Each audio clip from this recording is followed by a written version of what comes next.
सबको जय मसीह की। परमेश्वर के अति पवित्र नाम की स्तुति हो। मैं खुदा का धन्यवाद करती हूँ। परमेश्वर ने मेरे जीवन में एक बार फिर से एक सुंदर अवसर दिया कि मैं आप लोगों के साथ जुड़ सकूं और आपको कुछ वचन के द्वारा आपसे कुछ बातें शेयर कर सकूं। मैं खुदा का धन्यवाद करती हूँ और मैं आशा करती हूँ आप लोग सब प्रभु में आनंदित और सुरक्षित होंगे। मैं खुदा का धन्यवाद करती हूँ कि हम उसके बुलाए हुए लोग हैं।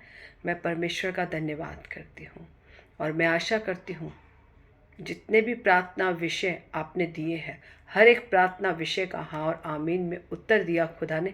मैं धन्यवाद करती हूँ क्योंकि हम मांगते तो हैं परमेश्वर से, परंतु विश्वास नहीं करते कि हमें मिल गया। यदि हमारे जीवन में कोई काम नहीं होता तो वो हमारे अविश्वास के कारण है, क्योंकि परमेश्वर का वचन कहता है यदि तुम मुझसे मांगो प्रार्थना में और विश्वास कर लो कि तुम्हारे लिए हो गया तो वो निश्चय पूरा होगा। अगर हमारा काम नहीं हो रहा या हमारा जीवन अभी तक अच्छा नहीं चल रहा, हम मसीह में आने के इतने साल बाद भी दुखों में हैं, कलेशों में हैं, वही श्रापों के नीचे हैं, तो शायद आपने और मैंने विश्वास ही नहीं किया कि मसीह ने हमें आज़ाद और स्वतंत्र किया है। उसके कोड़े खाने से हम चंगे हुए हैं, उसके कांटों के ताज पहनने से हमारा डिप्रेशन दूर हुआ है। और जब हमने उसे उद्धारकर्ता ग्रहण किया, जब हमने बपतिस्मा लिया और परमेश्वर को ग्रहण किया, तो हमारे पापों और श्रापों से हमें मुक्ति मिली है। जब यीशु मसीह हमारे जीवन में आता है तो हर एक दुख दर्द बाहर निकल जाता है। और यदि आपके प्रभु में आने के बाद भी आपका जीवन नहीं बदला तो कमी हमारे अंदर है। इसीलिए परमेश्वर का वचन कहता है कि यदि मांगो तो उस पर विश्वास करो कि वो तुम्हारे लिए हो गया और तुम्हारे लिए हो जाएगा। जब हम विश्वास में आगे बढ़ते हैं, क्योंकि विश्वास के द्वारा ही अब्राहम अपने इकलौते पुत्र इसहाक को मारने के लिए ले गया। विश्वास ही तो था उसे, क्योंकि वो जानता था जिसने मेरे से वाचा बांधी है कि मैं तेरी पीढ़ियों को किनको के नाई बढ़ाऊंगा, मैं तेरे वंश को आशीष दूंगा। और इतने सालों बाद, इतनी बड़ी उम्र के बाद जो प्रभु ने उसे आशीष दी है, वो परमेश्वर उससे लेगा नहीं। वो परमेश्वर उसको जानता था, उसके साथ परमेश्वर का एक संबंध था।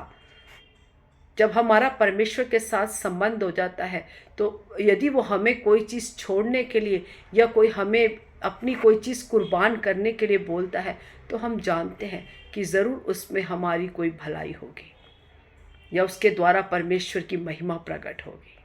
उसमें हम संकोच नहीं करते।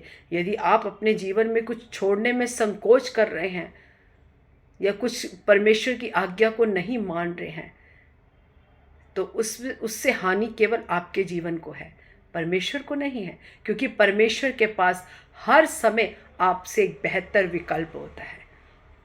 यदि आप परमेश्वर के कामों को नहीं करेंगे, यदि आप परमेश्वर की योजना में नहीं चलेंगे, तो परमेश्वर आपसे बेहतर किसी को खड़ा करेगा उस काम के लिए। इसीलिए अपने आप को समर्पण करो। यदि आप चाहते हो मेरे जीवन में एक अच्छा जीवन बिताऊं, मैं निरोगी काया पाऊं, एक शांति का जीवन पाऊं, एक आनंद का जीवन पाऊं, तो सबसे पहले हमें उसकी आवाज़ को सुनना है और परमेश्वर से प्रार्थना करनी है कि खुदा, जिसको तू मेरे जीवन से हटाना चाहता है उसे हटा दे। यदि मेरे आत्मिक जीवन में बढ़ोतरी के लिए कोई चीज़ कारण है जिसकी वजह से मैं आगे नहीं बढ़ पा रहा, हे परमेश्वर, उसे मेरे जीवन से निकाल दे। जब हम परमेश्वर के कामों के लिए अपने आप को समर्पण कर देते हैं, जब मिट्टी कुम्हार के आगे अपने आप को समर्पण कर देती है, वो जिस तरीके से उसे रौंदे और बनाए, तब कुम्हार एक उससे सुंदर आदर का पात्र बनाता है, जिसे लोग देखकर कहते हैं वाह क्या कारीगरी है। इसी प्रकार जब आप और मैं अपने आप को परमेश्वर के हाथों में समर्पण कर देंगे, तो हमारे आसपास के लोग, हमारा कुटुंब परिवार हमें देखकर परमेश्वर की महिमा करेगा, कहेगा वाह क्या परमेश्वर ने इसे आशीष दी है, ये सचमुच परमेश्वर का असली भक्त है। इसीलिए हमारे हर एक काम से परमेश्वर की बड़ाई हो, ना कि हम मसीह को पहनकर और होलियां दिवालियां मना रहे हैं। तो उससे क्या होगा? बाहर के लोग क्या कहेंगे कि ये देखो मजाक उड़ाएंगे। किसका? हमारे परमेश्वर का। जितना हम उसको आदर देंगे, जब हम उसको महिमा देंगे, वो आपको और मुझे आदर देगा। यदि हमारे कामों से उसका नाम नीचा होगा या लोग उसके ऊपर उंगली उठाएंगे तो हमें नीचा करेगा। अब आपका निर्णय है कि आपने अपने जीवन में क्या पाना है, आशीष को या श्राप को। आपका और मेरा निर्णय है। परमेश्वर ने तो आपको और मुझे आशीषों का वारिस बनाया है, लेकिन उसके लिए कंडीशन रखी है। उसने हमें संसार से अलग किया है। जब उसने हमें संसार से अलग किया और फिर भी हम संसार जैसे जी रहे हैं, तो हम परमेश्वर के कामों को नहीं देख पाएंगे, हम उसके अद्भुत कामों को नहीं देख पाएंगे। जो वो चाहता है आपके और मेरे जीवन से करना, वो नहीं कर पाएगा, क्योंकि आपने और मैंने समर्पण नहीं किया। हमारा समर्पण होना बहुत ज़रूरी है हमारी बढ़ोतरी के लिए। जब हम उसे समर्पण कर देंगे तो आपका जीवन, जिस दिन आपने अपने आप को समर्पण किया अब और उस जीवन को परमेश्वर को दिया, जिसके जीवन को परमेश्वर चलाता है, वो एक अद्भुत रीति से चलता है। लोग आपके नाम से आपकी तो वाहवाही करेंगे, परंतु आपके साथ उस परमेश्वर की भी वाहवाही करेंगे। और जब हमारे जीवन से परमेश्वर को आदर मिलेगा, वो हमें और आदर का पात्र बनाता है। इसीलिए अगर हमारे जीवन में कमी है तो आप अपने जीवन को देखें और सोचें कि कमी क्या है। क्या हम संसार में हैं या परमेश्वर में हैं? हम दोनों को प्रसन्न नहीं कर सकते। आप सोचें कि मेरे रिश्तेदार भी नाराज़ ना हो, मेरे दोस्त नाराज़ ना हो, मेरे पड़ोसी नाराज़ ना हो। या तो आप परमेश्वर के साथ रह सकते हैं या आप अपने संसार के लोगों के साथ। यदि आप चाहें कि मैं उसको भी खुश करूं, उसको भी, तो नामुमकिन है। इसीलिए अपने आप को परमेश्वर को समर्पण करो, अपने जीवन को उसके आगे समर्पण करो। जब हमारा समर्पण हो जाता है तो परमेश्वर का अद्भुत काम होता है। आइए हम खुदा की आराधना करें और परमेश्वर जो आराधना के योग्य खुदा है, अपने मुंह को खोलकर, हाथों को उठाकर उस खुदा की आराधना करें। हालेलुया। धन्यवाद यीशु, धन्यवाद परमेश्वर। पवित्र आत्मा उतराओ, अभिषेक से हमें भर दो। पवित्र आत्मा उतराओ, अभिषेक से हमें भर दो। अग्नि ज्वाला समान उतरा, सनसनाहट के साथ उतरा। अग्नि ज्वाला समान उतरा, सनसनाहट के साथ उतरा। उतरा उतरा पवित्र आत्मा उतरा। उतरा उतरा पवित्र आत्मा उतरा। जाति जाति के लोग कांप उठे, शत्रुओं पे तेरा नाम प्रकट करे।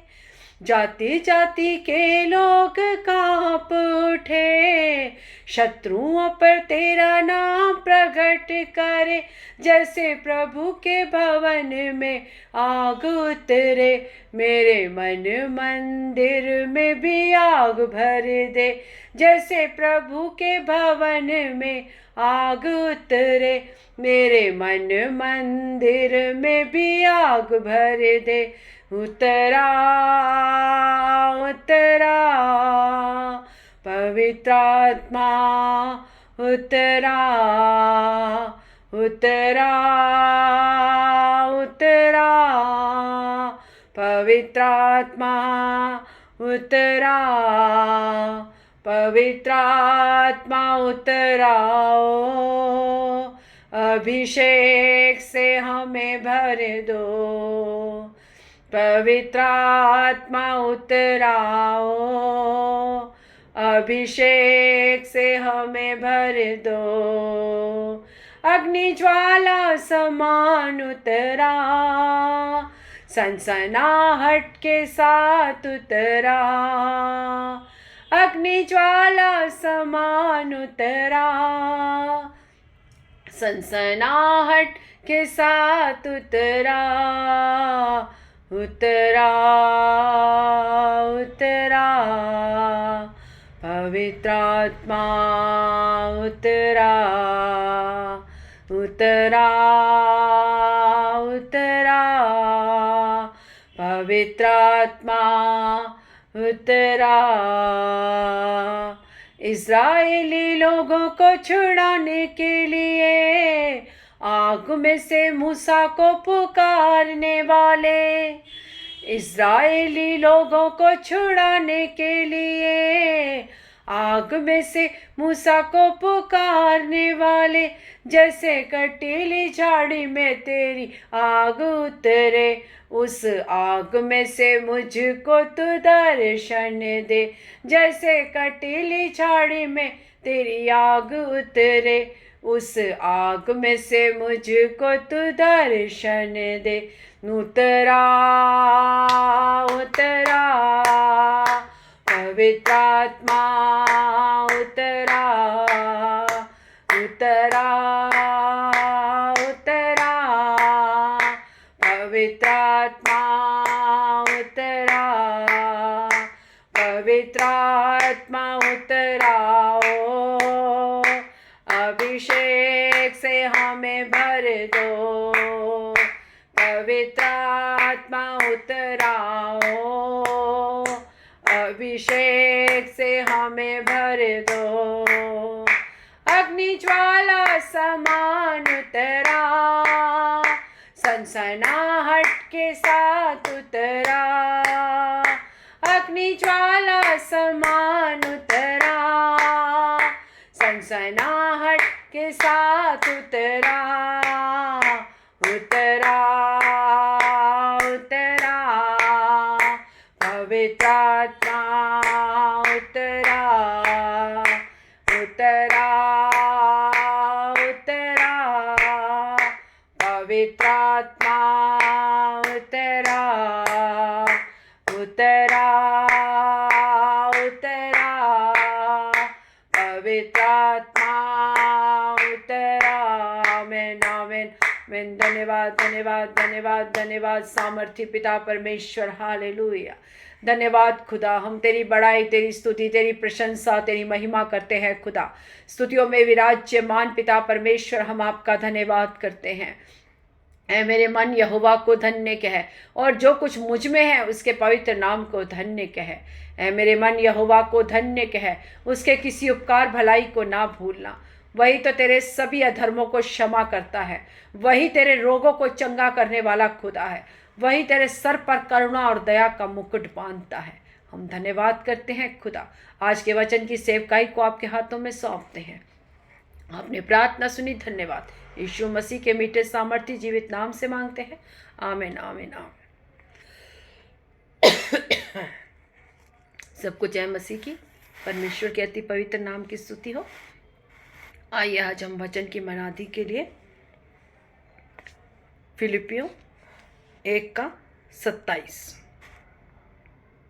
केवल इतना करो कि तुम्हारा चाल चलन मसीह के सुसमाचार के योग्य हो, कि चाहे मैं आकर तुम्हें देखूं चाहे ना भी देखूं, तुम्हारे विषय में यही सुनूं कि तुम ही एक ही आत्मा में स्थिर हो। आमीन। धन्यवाद करती हूँ परमेश्वर का इस सुंदर वचन के लिए, जो पौलुस फिलिपियों की कलीसिया को बोल रहा है। परमेश्वर के दास पौलुस ने कलीसिया से कहा, केवल इतना करो कि तुम्हारा चाल चलन मसीह के सुसमाचार के योग्य हो जाए। वो कहता है तुम्हारा चाल चलन, यदि तुम किसी को सुसमाचार परमेश्वर का जाके बताओ तो कोई आपकी ओर उंगली ना उठा सके। सबसे पहले जब हम परमेश्वर के सुसमाचार को बांटने के लिए निकलते हैं, तब सबसे पहले हमें अपने चाल चलन को ठीक करना है। हमारा उठना बैठना चलना फिरना परमेश्वर की इच्छा और मर्जी से होना चाहिए, कि लोग यदि हमें बाहर से देखें, क्योंकि संसार जब हमें देखे तो परमेश्वर की महिमा करे हमारे जीवन से। ऐसा ना कहे कि अरे ये तो कल वहाँ दिखाई दिए थे, आज ये इधर दिखाई दिए। क्योंकि जब हम किसी को सुसमाचार या किसी बात को किसी दूसरे इंसान को बताते हैं तो उस बात को सबसे पहले अच्छे तरीके से अपने जीवन में लागू करना हमारा कर्तव्य है। जब हम परमेश्वर के वचनों के अकॉर्डिंग चलते हैं, जब हम परमेश्वर की बातों को मानते हैं, जब हम परमेश्वर के कामों को करते हैं, तो तब हम जाकर, जब हम परमेश्वर की हर एक बातों को मानकर उसकी इच्छा के अनुसार हमारा उठना बैठना चलना फिरना हो जाता है। हम लोगों को देखकर बदलते नहीं, हम संसार को देखकर संसार की रीतियों पर नहीं चलते, परंतु हम परमेश्वर में बढ़ते जाते हैं। इसीलिए हम जब किसी के आगे सुसमाचार या परमेश्वर की बातों को या परमेश्वर के वचन को बताते हैं तो सबसे पहले हमें वचन का ज्ञान, अपने जीवन को परमेश्वर के योग्य बनाना है। हमें उस सुसमाचार का जो परमेश्वर ने आपके और मेरे जीवन में दिया, उस सुसमाचार को बांटने के लिए पहले हमें उसके योग्य बनना है। अपने चाल चलन से, हमारा चाल चलन परमेश्वर को भावता बनना चाहिए। हमारे चाल चलन का एक अच्छा प्रभाव लोगों के बीच में होना चाहिए। वो जानते हो कि ये परमेश्वर के जन हैं, ये परमेश्वर की बातों को मानते हैं और इस संसार के नहीं परंतु एक अलगताई का परमेश्वर के साथ जीवन व्यतीत करते हैं।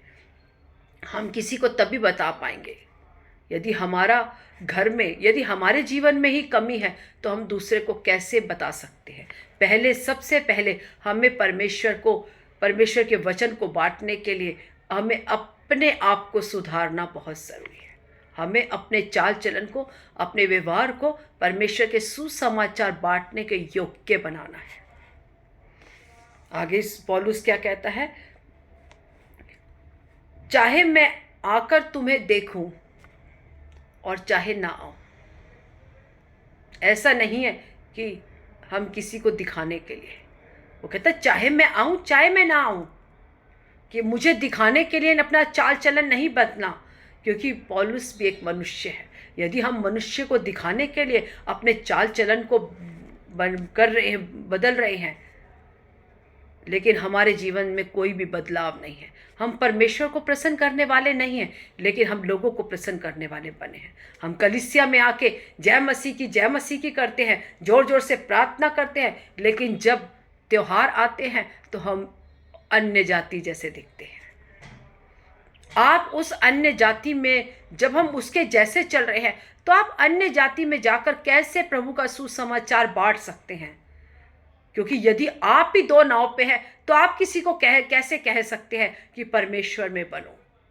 हमें उसके योग्य, हमें उस सुसमाचार को बांटने के योग्य पहले अपने आप को बनाना है। यदि हम ही संसार की रीति पर चल रहे हैं, जिस प्रकार आदम ने हव्वा से कहा, आदम ने परमेश्वर से कहा कि ये फल हव्वा ने मुझे खिलाया, क्या आदम ना समझ था? हम अपनी गलतियों को दूसरे पर डालते हैं कि उसने मुझे ऐसा करने के लिए कहा, मैंने किया। हर एक को बुद्धि ज्ञान समझ परमेश्वर ने दिया है और निर्णय करने की समझ भी दी है। यदि हम दूसरे के कहने पर अपने जीवन को संसार की तरह जी रहे हैं तो आप किसके कहने पर चल रहे हैं? आप इंसान, मनुष्य के कहने पर चल रहे हैं, परंतु आप परमेश्वर की बातों को नहीं सुन रहे। और जब हम परमेश्वर की बातों को नहीं चल रहे तो चर्च में आके कितनी भी प्रार्थना कर लो, कितनी भी आराधना कर लो, कितने भी घुटने टेक लो, कितने भी उपवास कर लो, कितना भी हालेलुया हालेलुया कर लो, हमारे जीवन में कोई फर्क नहीं होगा, हमारे जीवन में कोई आशीष नहीं आएगी। क्योंकि हम लोगों को दिखाने वाले, हम संसार को दिखाने के लिए संसार के जैसे बन जाते हैं। जब हम चर्च में आते हैं तो हम ऐसे आत्मिक बन जाते हैं जैसे हमारे से ज़्यादा आत्मिक कोई है ही नहीं। और आप समझते हैं कि परमेश्वर एक जादूगर है, परमेश्वर एक बाबा है, जादू टोने करके हमारा जय मसीह की करेंगे चर्च में जाके तो हमारे काम हो जाएंगे और हम संसार को भी खुश रखेंगे, हमारे चाचे मामे भी नाराज़ ना हो और प्रभु भी नाराज़ ना हो। जब हम दो नाव पे कदम रखते हैं तो हम बीच में गिरते हैं, क्योंकि एक नाव का रास्ता उधर जाएगा, एक नाव का रास्ता इधर जाएगा, एक स्वर्ग जाएगा और एक नरक जाएगा। जब ऐसे जाएंगे तो आप किसी तरफ नहीं होगे, आप बीच में गिर जाओगे। इसीलिए अपने निर्णय को लो कि हमें कैसे करना है। चाहे हमें कोई देखे, चाहे हमें कोई ना देखे, हम किसी को दिखाने के लिए हालेलुया हालेलुया ना करें कि लोग हमें समझे हम बड़े आत्मिक हैं। परमेश्वर हमारी बड़ाई करना चाहिए। जैसे परमेश्वर ने अय्यूब के बारे में शैतान से कहा, तूने देखा है मेरा दास अय्यूब जो कितना खरा है।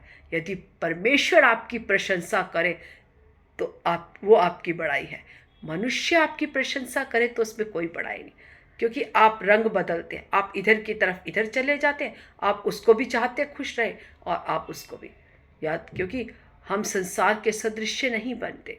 यदि हम संसार में रहेंगे तो मरेंगे, परंतु जब हम आत्मा से चलेंगे तो हम जीवित रहेंगे। इसीलिए पौलुस कहता है, चाहे मैं तुम्हें देखने आऊं और चाहे ना आऊं, तुम्हारे विषय में वही सुनूं कि तुम एक ही आत्मा में स्थिर हो। लेकिन जब भी मैं दूर बैठकर भी तुम्हारे विषय में कोई तीसरे जने से सुनूं तो मैं यही सुनूं कि तुम एक ही आत्मा में, अर्थात प्रभु यीशु मसीह पवित्र आत्मा में स्थिर हो। यदि हम परमेश्वर की पवित्र आत्मा में स्थिर नहीं हैं, जब हम आत्मा के चलाए नहीं चलते, हम अपना ब्लेम दूसरे पर डालते हैं कि उसने ऐसा मेरे साथ किया इसीलिए मैंने किया। यदि जब हमें परमेश्वर के वचन का ज्ञान नहीं, क्योंकि उसका वचन स्पष्ट कहता है, वचन का ज्ञान ना होने के कारण मेरी प्रजा नाश में चली गई। यदि आपका जीवन मनुष्य को प्रसन्न करने वाला बना हुआ है तो आप प्रभु को प्रसन्न नहीं कर सकते, कभी नहीं कर सकते। आप हर संडे चर्च में आए, आप कितनी भी सेवा करें, आप कुछ भी कर लें, आपके जीवन में इतना सा भी फर्क नहीं पड़ेगा। मैं आपको आज लिख के दे सकती हूँ। लेकिन आप जब परमेश्वर की बातों में चलते हैं, अगर आपको संसार कह रहा है कि ये काम करना है और आपको एक सेंस दिया परमेश्वर ने, हर एक को, आपको पता है, आपने परमेश्वर का वचन सुना हुआ है कि परमेश्वर का वचन क्या कहता है, ये चीज़ गलत है। यदि आपका सेंस कह रहा है वो गलत है तो वो गलत है, चाहे आपका कितना भी प्रिय इंसान उस बात को कह रहा है। जब हम परमेश्वर के लिए निर्णय लेने वाले और परमेश्वर की बातों में चलने वाले बन जाते हैं तो परमेश्वर हमें अद्भुत रीति से चलाता है। जिस प्रकार परमेश्वर ने पतरस को चलाया, जिस प्रकार परमेश्वर शमूएल के साथ रहा, जिस प्रकार परमेश्वर पौलुस के साथ रहा और अब्राहम के साथ रहा। और अब्राहम ने परमेश्वर के कोई अचंभित काम नहीं सुने थे। जब परमेश्वर ने उसे कहा अपने कुटुंब और परिवार को छोड़ दे और जो देश मैं तुझे दिखाता हूँ उस देश की ओर आ जा, उसने विश्वास किया। विश्वास के द्वारा ही वो धर्मी ठहरा। जब हम विश्वास करते हैं और परमेश्वर की बातों में चलते हैं, क्योंकि आज भी कई विश्वासी होली खेलते हैं, वो संसार को भी दिखा रहे हैं, संसार के सदृश्य भी दिख रहे हैं और चर्च में भी जाते हैं, तो क्या आप परमेश्वर के सुसमाचार को अन्य जाति में, उन लोगों के बीच में जिस बीच में आप होली खेल रहे हैं, दिवालियां मना रहे हैं, त्यौहार मना रहे हैं, क्या आप उन्हें परमेश्वर का सुसमाचार सुना पाएंगे? बिल्कुल नहीं, क्योंकि आपका जीवन अलगताई सा नहीं है, आपका जीवन परमेश्वर को समर्पण नहीं है। और अगर समर्पण नहीं है तो पवित्र आत्मा का कोई काम आपके जीवन में तब तक नहीं होगा जब तक आप परमेश्वर के आगे समर्पण नहीं है। इसके लिए आपका समर्पण बहुत ज़रूरी है। अपने आप को जांचें, आप क्या कर रहे हैं। आपको परमेश्वर ने सेंस दिया है, बुद्धि ज्ञान दिया है। आप देखें, परमेश्वर के वचन को पढ़ें कि परमेश्वर का वचन क्या कहता है। या तो आप परमेश्वर की ओर हैं या आप संसार की ओर। आप दोनों को एक साथ लेकर चल नहीं सकते, नामुमकिन। हालेलुया, धन्यवाद यीशु। ये वचन आपके जीवन में आशीष का कारण हो और आपके एक आत्मिक बढ़ोतरी का कारण, आपकी सेंस को जगाए, आपकी सेंस को एक्टिवेट करे। प्रतिदिन परमेश्वर से प्रार्थना करो कि खुदा तू मुझे लेकर चला। जब वो लेकर चलाएगा तो आप अद्भुत रीति से चलेंगे, और अपने बुद्धि ज्ञान से चलेंगे तो आप नाश की ओर जाएंगे। हालेलुया। धन्यवाद। अपनी आंखों को बंद करें, आइए हम प्रार्थना की ओर चलें। धन्यवाद सामर्थी परमेश्वर, धन्यवाद यीशु प्रभु, थैंक यू जीसस, हालेलुया। धन्यवाद धन्यवाद धन्यवाद परमेश्वर, राजाओं के राजा, प्रभुओं के प्रभु यीशु नासरी, हम आपका धन्यवाद करते हैं। सामर्थी पिता परमेश्वर, हम आपका धन्यवाद करते हैं। राजाओं के राजा, प्रभुओं के प्रभु यीशु नासरी, हम आपका धन्यवाद करते हैं। धन्यवाद करते हैं खुदा, जितने लोग इन वचनों को सुनते हैं खुदा पिता परमेश्वर, तेरी आत्मा में चलने पाए, एक चित होने पाए परमेश्वर, एक स्थिरता आने पाए खुदा।